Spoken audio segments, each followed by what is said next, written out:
Don't focus on what we can't succeed. We can make that very real. Whatever we focus on, we get. Some things you talked about are very real.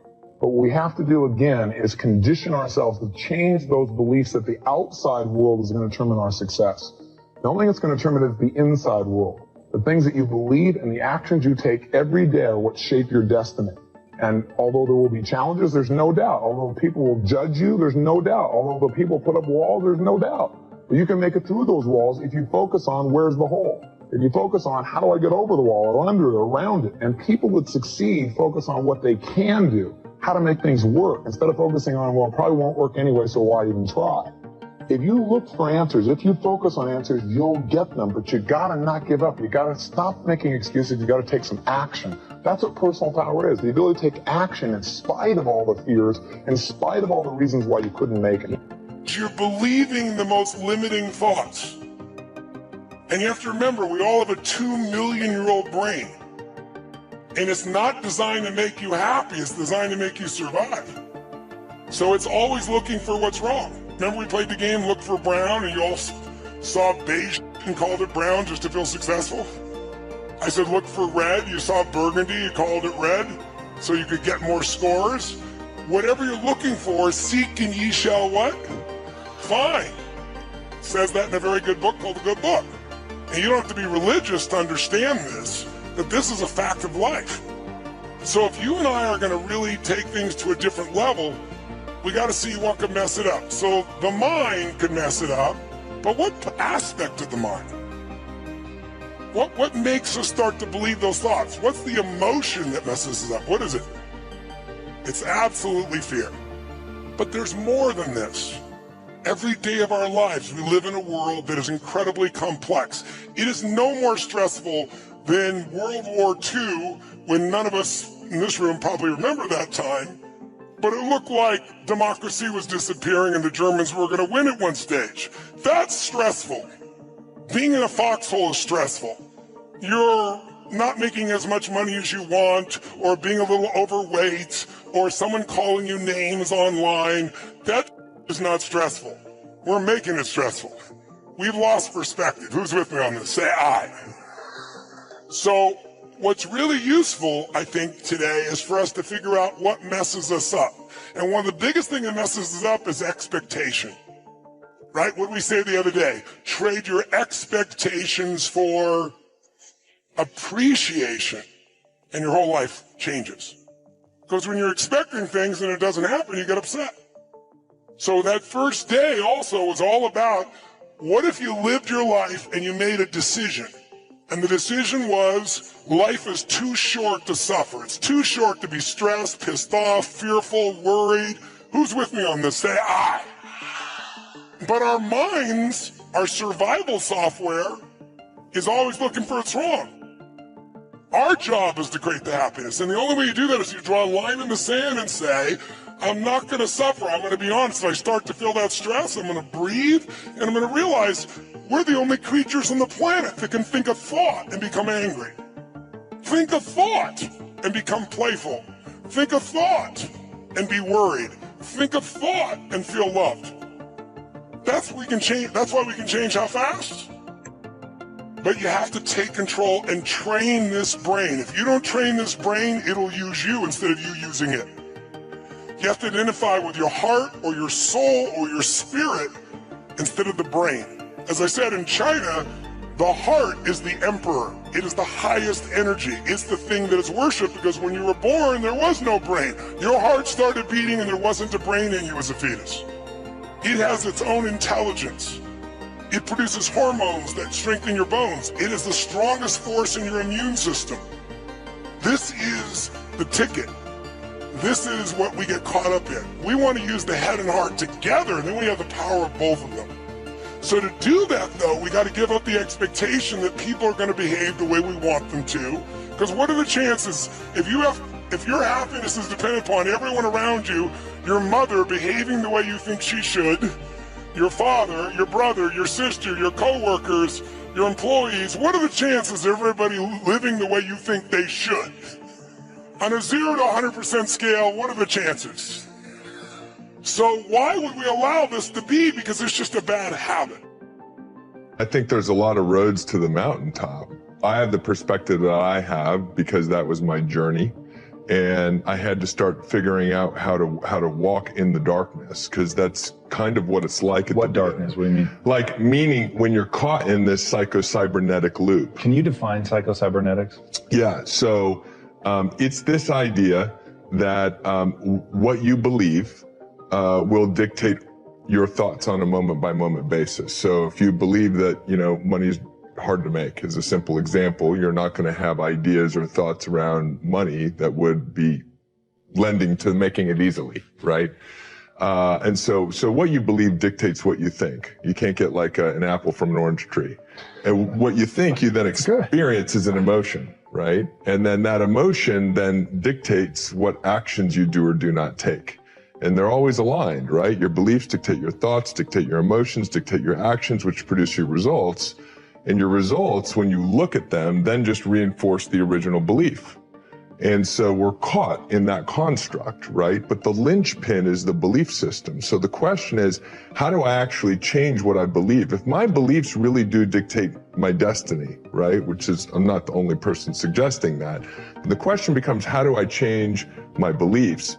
And in that is an inherent challenge, because by definition, beliefs are that which are true. Right, for us. And so then the question is, how do we break out of this? My way of breaking out of it was at one point to understand, and I'll start to kind of walk you through the structure of it, to understand that there were only two states of emotional beingness that I could be in at any given point in time. I would either be in a powerful state of being, states like joy, curiosity, excitement, calm, peace, passion, or I would be in a primal state of being, boredom, anger, frustration, some form of fear. I'm always in one of those two states, and I'm never in two states at one time. Now, those map beautifully to the sympathetic nervous system and the parasympathetic nervous system, right? So at any moment, we're either in fight or flight, or we're in rest and relaxation. Through my journey, what I realized was the only cause of that switch to be flipped was my own thinking. The meaning that I was giving the experience. The experience itself wasn't dictating whether I was in a primal state or a powerful state, whether I was in sympathetic fight or flight or parasympathetic rest and restoration or relaxation. It was the meaning I was giving the experience. And so that meant that all of my personal suffering was within my own control. I needed to start controlling the meaning I was giving the experiences of life. I'm a huge believer in identity driving behaviors. I have a hard time explaining to people, though, how to adopt a new identity. How have you done it in your own life? I think that's the best. Yeah, I mean, my identity, obviously this is a work in progress, right? I would say that I would start with they call it the two smallest words in the English language, but they're the two most powerful words in the English language. It's I am, right? I am, because whatever you put after that determines your destination or your destiny, right? And I think your identity is who you believe you are. And I feel like when we're talking about playing to the edge of our limits and really playing there and living in that place where we're stretching, I do believe, and I get inspired every time I see your Insta story. You're like, it's like 4:30 and you're working out, you're doing your work, but that's who you are, right? You don't have to fight it because you can't imagine yourself not doing that. And that's the level of that I think is what's most important. So I would think about going through an exercise, and I've done this with friends. I've had them sit, or in groups, we do these conferences and such, and I have people pair up with someone they don't know, and what they're going to do is they're going to do an exercise, I am, and they're going to talk about, they're literally going to fill in the blanks for 3 minutes until I call time. Wow. So you have to go like, and you could do this right now. Like if you were to fill in I am blank, like I would say, I am a student, I am a teacher, I am a son, I am all this. But eventually I'll get to a point where I don't know what else to say. And that's what the real interesting answers come out of, right? Because it's a great way for networking and knowing somebody else, but it also shows us this really big tapestry of our life to the point we've gone to right now, where I relate to these aspects of ourselves. And I think it's a nice exercise when we talk about self-awareness being a superpower, really knowing who we think we are. Because if we don't believe that we're a public speaker or we're a great parent or we're a great learner or genius, then we'll never be able to reach our full potential, because that will always be the ceiling that we bump up against. People have a story, you know. I can't find love because my dad left when I was 1. I can't find love because my mum preferred my brother. I can't be a success because I never went to university. I can't speak in public because I blush. And without understanding, when you describe where you can't, you keep it going. If you keep talking about the symptom, your mind keeps it alive, because whatever you focus on, you get more of. And so a lot of people have language that's completely irrelevant. Like, yes, I know your dad left when you was 1. I know your mother put you up into foster care and didn't love you, but that's then. This is now. And so they have outdated stories, outdated language. I can't do that because... the classic one I hear all the time, oh my God, my boyfriend just ripped out my heart, stamped all over it, killed me. And if I find love again, it will kill me. I'm like, darling, he got bored. And you would have got bored too if you'd stuck around. And that was your starter relationship. Go and find a better one with someone amazing. Everything he loved in you, he didn't take it home with him. It's still there. So don't use that irrelevant, I found love and it killed me when it ended. So I found love, the wrong person, but I'm going to find it again with the right person. It's going to be amazing and compelling. He's going to fall in love with my soul and you'll be together forever. Because you got to turn your mind on, and it loves exciting words, dramatic words. Really loves words that make a picture. So if I said to you, you can be the most phenomenal, powerful, awesome, incredible speaker. When you speak on stage, everyone stops to listen. You could hear a pin drop. They look at you. They hear what you're saying. They like you. The mind goes, oh, I like this. I know where I'm going here. But when you go, I'm not bad at speaking. Sometimes I'm quite good. Occasionally, I really get it right. The mind goes, what are you talking about? That's not dramatic enough for me. This is going back sometimes, I think 1992, we were stuck, but I knew there was more possibility. There was room for growth. And I wanted to figure out if the stuff that I did in the 80s when I was a kid, you know, that broke free, would it work with some of my agents? And so we took 75 agents, randomly. Agents said, hey, do you want to get into a 6-month program to like retrain your brain, your subconscious brain, around your beliefs about what is possible for you to achieve, around your habits of what you have to do in order to achieve that. And we focused on retraining their subconscious mind. And so for 6 months, they had to go through a process of listening to certain audio tapes, reading certain materials every day, and following the process of training their brain, specifically their subconscious brain, which controls 95 to 98% of all of our thoughts, emotions, and behaviors today. And within 6 months, that group increased sales by $100 million. Jesus. $100 million. And I said, holy shit, right? This is working. And so we started to teach. Some of what we teach now in NeuroGym, actually now we have the technologies, we have the systems that are far better than what we did back in the 90s. And we went from 1.2 billion to 4.5 billion a year. And it wasn't because we taught them any more skills to be real estate agents. We taught them how to change the way they thought about themselves. We taught them how to change their habits.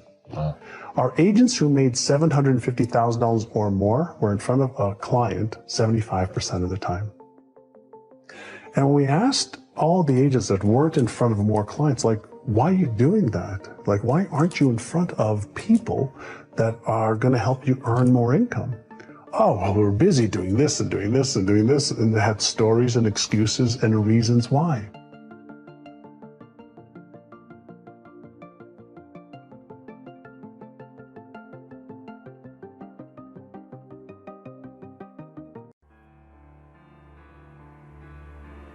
The only way you can know what you got, The only way you can step into the moment and be fully prepared for the moment, the only way you can deal with the thing and know that you got what it takes to sustain it is to build it from the ground up. Then you really know what you got. Life is serious. I didn't take life seriously for a very long time. I didn't know. And I didn't know that I didn't know, and I thought I knew.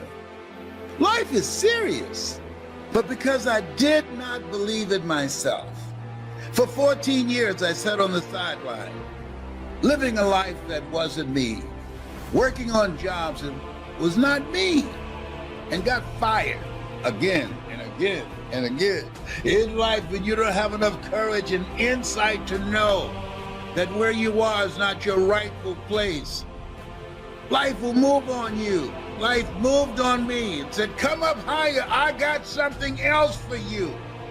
And I'm saying to you, if you've had life snatch the rug out from under you, you've lost your job, your business, your relationship, it's not over until you win.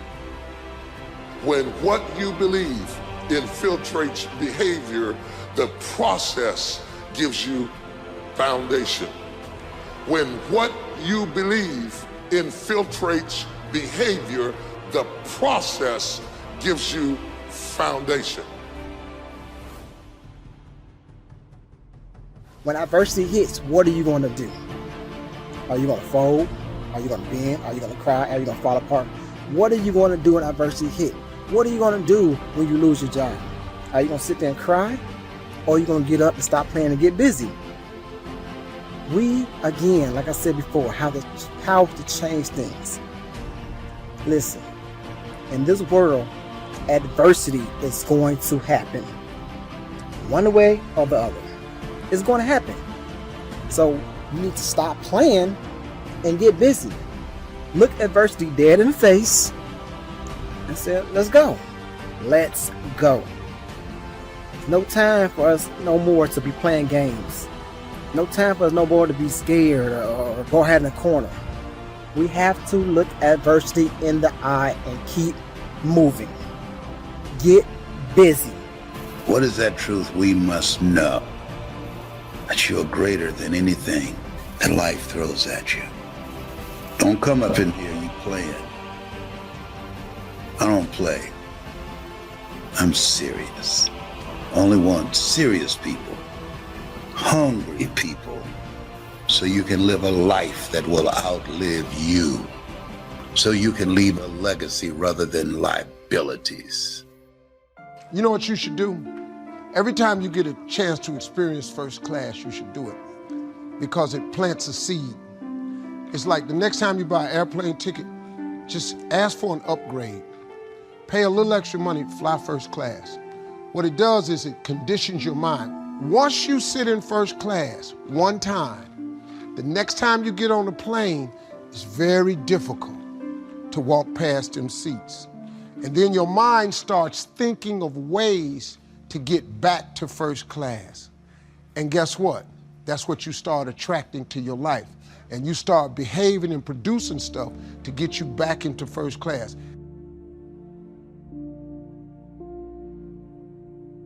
So, I mean, just go look around.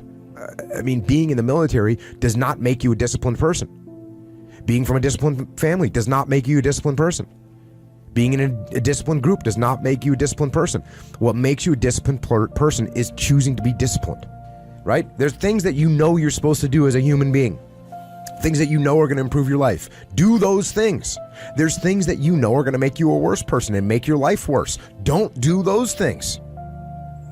Don't do the things that are making you weaker. Start doing the things that are going to make you stronger and smarter and faster and healthier and going to make you a better human being. You want to be more disciplined? Get after it. And no, it is not easy. But you're not going to get it from anyone else but you. And it's worth it. And it is the thing that is going to bring you freedom. You were chosen for something. Get with that. Know that. Be with that. Live your life from that place. And don't judge what the possibilities are for your life based upon where you are right now. Where you are right now is your rightful place. Your rightful place is where your thoughts have brought you. Your true place is where your thoughts can take you. You created an opening. You about to take off now. You about to go to another level now. This is your time. You got to say that to yourself. This is my time. Even if you don't have no money to rub together. Why? Les, you got to be crazy. Absolutely. Yes. You got to be out of your mind to say that. You've lost your business. You've gone through foreclosure. You lost your job. Your marriage is on the rocks. The kids are going crazy. Yeah. You got to be out of your mind. In order for you to reinvent yourself, you got to let another mind be in you. It is the struggle. It is the wrestling. It is the pulling. It is the trial. It is the temptation. It is the stumbling and falling and getting back up again. It is the aggravation and the intimidation that gives you foundation. It's not just the mechanical influence of robotically doing. It is just that as you go to do it, you learn things about yourself that you didn't know. You learn how to go through aggravation and heartache. You learn how to deal with obstacles and situations. And while you're trying to do, all of a sudden you're going deeper and deeper and deeper and deeper and deeper. It is the process that gives you foundation. It is the struggle, the discipline of doing. Says there is no shortcut to excellence. You just can't fast track it. You don't get discipline from your parents. You don't get discipline from your parents, from your grandparents, from your older brothers and sisters. You don't get discipline from an external source. You have to get it from you. That's what self-discipline is. You get it from yourself. You get it from you. There's people from every possible background, from no parents to crazy parents to, drug addicted parents to super squared away parents, and everywhere in between on that spectrum that are completely disciplined people. More disciplined than anyone I know. And just got to stop playing around and get serious. Most people, like me, for a period of my life, was seriously not serious. People who are serious are willing to do the things today others won't do in order to have the things tomorrow others won't have. They're serious. When something happens to us, rather than surrender, rather than give in to the naysayers, rather than say, I can't do it, I don't have the money, I don't have the contacts, I don't know the right people, or I tried, it did not work. Keep moving. See, nothing works unless you work. And have the mindset, this is my time. That energy, listen to me, that energy, this is my time. This is the moment for my breakthrough. Have no sign and nothing to point to justify this state of mind. There's a power that we have in us that most of us never tap into. People get more excited about a sporting event than the life that's in them to do something magnificent, to manifest their greatness.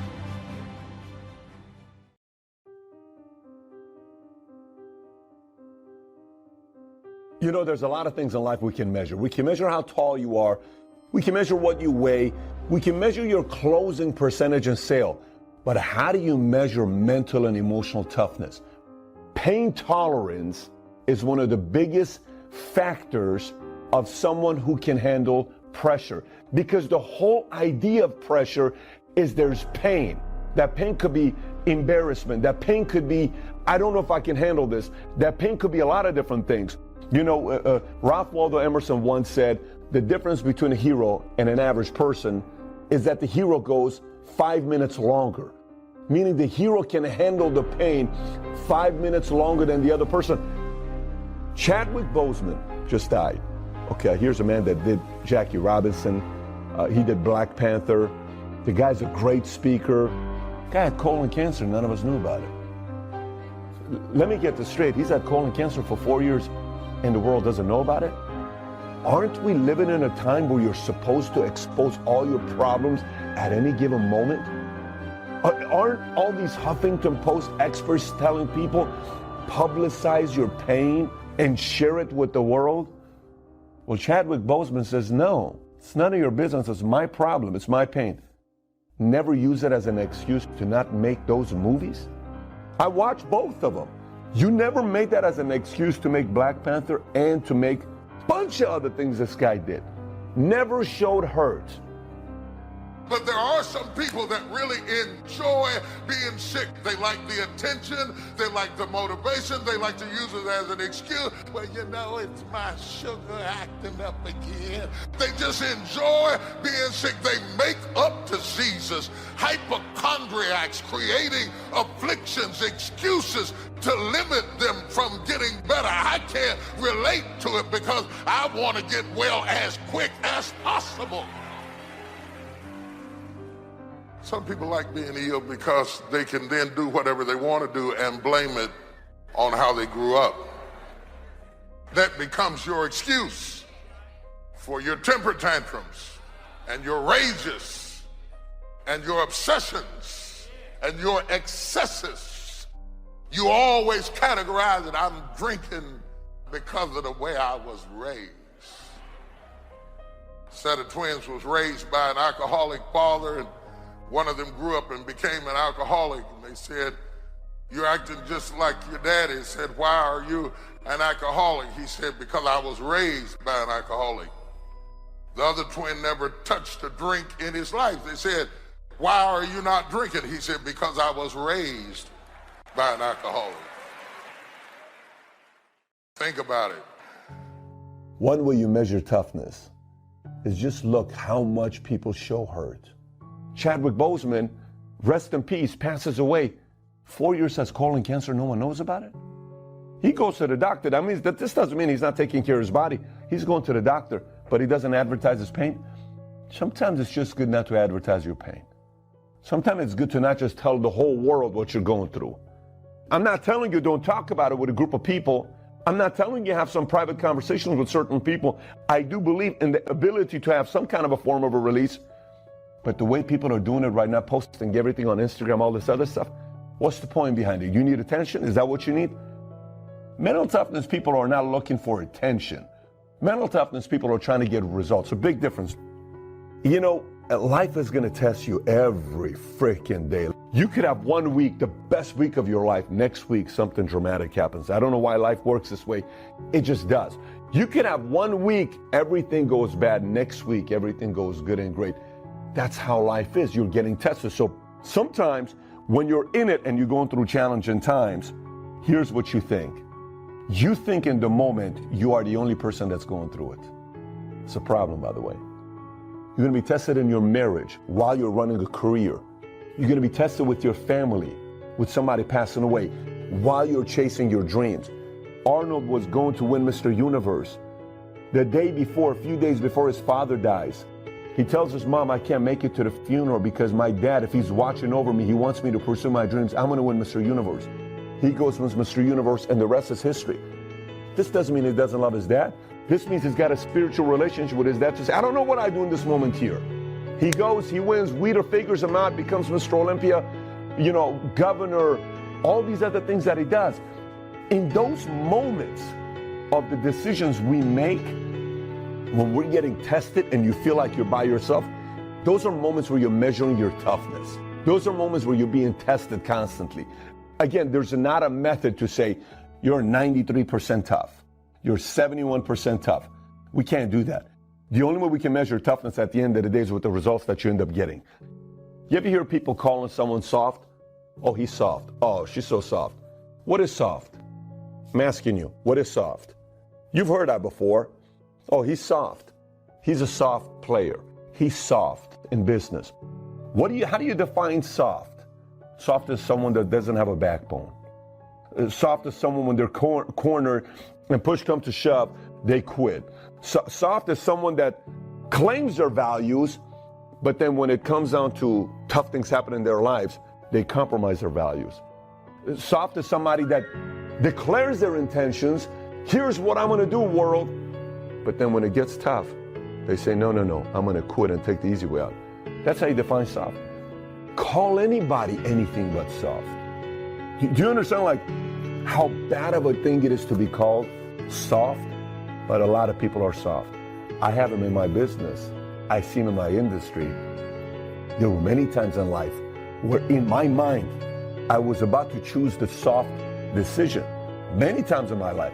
This whole Ralph Waldo Emerson concept about, the only difference between a hero and an average person is the fact that he can take the pain 5 minutes longer. That's the thing. So if you're watching this right now saying, how does that relate to me? Ask yourself, how do you react when tough times show up? How do you react when you're getting tested? How do you react when you have your pain? How do you do under pressure? How do you do it? And by the way, every single time you escape pressure and you say, well, the next time it happens, I'm not going to run. No, that's not how this thing works. Your memory remembers the last 3-4 times how you handled pressure. And it just reacts to the same way you've been doing your entire life. So if you say, well, this didn't work out, I'm going to go to the next thing, you're going to do the same thing again and again and again and again.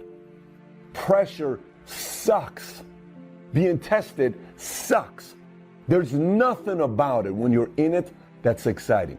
Nothing about it that's exciting when you're in it. But there's a lot of great things about it when you come out of it. There's a lot of exciting things about it when you leave it. And all of a sudden you're looking at victories taking place. So moving forward, you want to build toughness? You want to be known somebody that gets things done and you're not soft? The next time you're going to say you're going to do something, do it. The next time you're in a pressure type situation where it sucks and you have the ability to lose and be embarrassed, tolerate the pain a little longer. Go a little longer.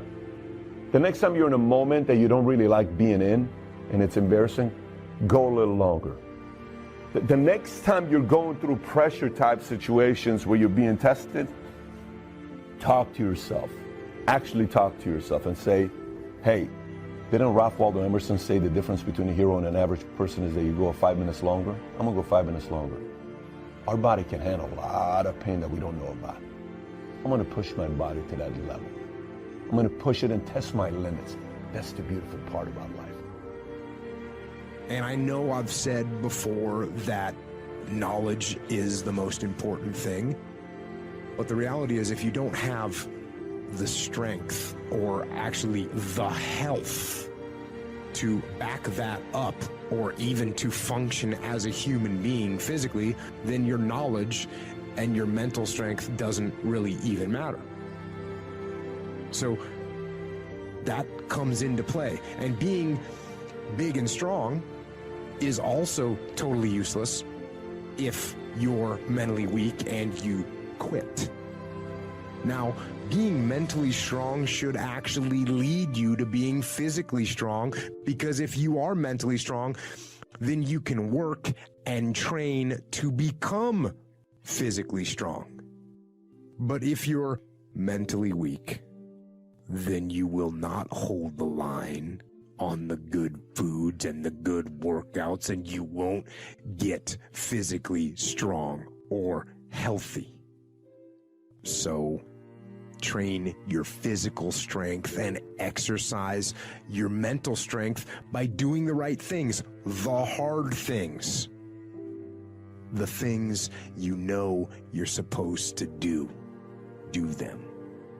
And be as strong as you can mentally, physically, and emotionally for yourself, for your team, for your family. Hold the line and be strong.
Hi, welcome back to Mind Control. I mean, the technology is great. You know, it's lots of fun, very helpful, makes a lot of things easy. But like anything in the world, there is too much of a good thing, you know? And I think one of the things we don't talk about is what is the balance of technology in our lives. And I would argue that for many of us, it's out of balance. We know that the chemical dopamine is released whenever we get a bing, buzz, flash, or beep from our phone or email, right? So dopamine is the exact same chemical that's released in alcohol, nicotine, and gambling, right? In other words, it can be addictive if left unbalanced. A little alcohol is great. Too much alcohol, not so great. Gambling is fun. Too much gambling, really bad, right? Technology is wonderful. Too much technology can be very destructive and destroy our relationships, like all addictions destroy our relationships, right? And so one of the things we're not considering is what is the right balance. If you wake up in the morning and you check your phone before you say good morning to your spouse, that's a problem, right? If you have phantom beeps, that's a problem. That comes from something, right? If you find yourself incapable of getting through a day without needing to check, that's a problem, right? Now, where it gets really dangerous is with kids, millennials. Some of them aren't kids anymore. Right. So almost all alcoholics on the planet discovered alcohol when they were children. When we're very, very young, the only thing we need is the approval of our parents. Right? When we go through adolescence, we now need approval from our peers. Frustrating for our parents, very important for us because it allows us to acculturate outside of our immediate families into the larger group, right? Very stressful time, and we're supposed to learn in this time of anxiety to rely on our friends, to reach out to our friends for help. That's what we're supposed to learn. Some people, quite by accident, discover alcohol, and then they learn the numbing effects of dopamine actually help them get through the stress of adolescence. This connection, unfortunately, becomes hardwired. And so for the rest of their lives, when they face any kind of financial, career, or social stress, they don't turn to a person, they turn to the bottle, right? Now, we have age restrictions on alcohol, cigarettes, and gambling, because we know that an immature mind is not yet strong enough or mature enough to deal with the powers of these addicting chemicals, these addictive chemicals, right? So we put an age limit. We have no such age limit or age restriction on social media or cell phones, right? So ostensibly what we've done is we've thrown open the liquor cabinet and we've said to our adolescents, hey, I know this whole adolescent thing is really stressful, so here's the vodka, take as much as you need. That's basically what we've done. And so what we have is an entire generation that's growing up addicted. And like all addicts, they haven't learned the skill set of when they suffer stress to turn to a person. What they do is they turn to the device. And what that only does is increase senses of isolation and loneliness and can actually destroy relationships. We've all had the experience where you're with somebody walking down the street in a meeting, out for dinner, whatever, and they pull out their phone and you feel like an idiot, right? Or when you're talking to them and they're going, and you're sort of like, what's the point of this? Now take an entire generation that has no memory of a time before the device. We at least can reference times before cell phones and internet and social media. We at least have a point of reference. They don't. So this is their normal. But that's how they feel. So you have an entire generation growing up with addiction and an increased sense of loneliness and isolation. We're already seeing the results. We're seeing increased rates of suicide amongst this generation. We're seeing increased rates of accidental deaths due to overdoses amongst this generation. We're seeing increased numbers of mass homicides, largely performed by this generation. School shootings, over 70% perpetrated by kids born after the year 1984. Schools, universities are now dealing with numbers they've never dealt with before of kids requesting leaves of absence due to depression. We're already seeing it, right? We're seeing the effects of loneliness and isolation. We're seeing it, and yet we're not reacting to it. We're not doing anything about it, right? And parents are a lot to blame for this. Because parents, there are some schools who want to restrict phones in schools, and it's the parents who demand that they keep their phones in case of emergencies. Seriously? Seriously? When was the last time the cell phone was used for an emergency? What time are you coming home? What time should we pick you up?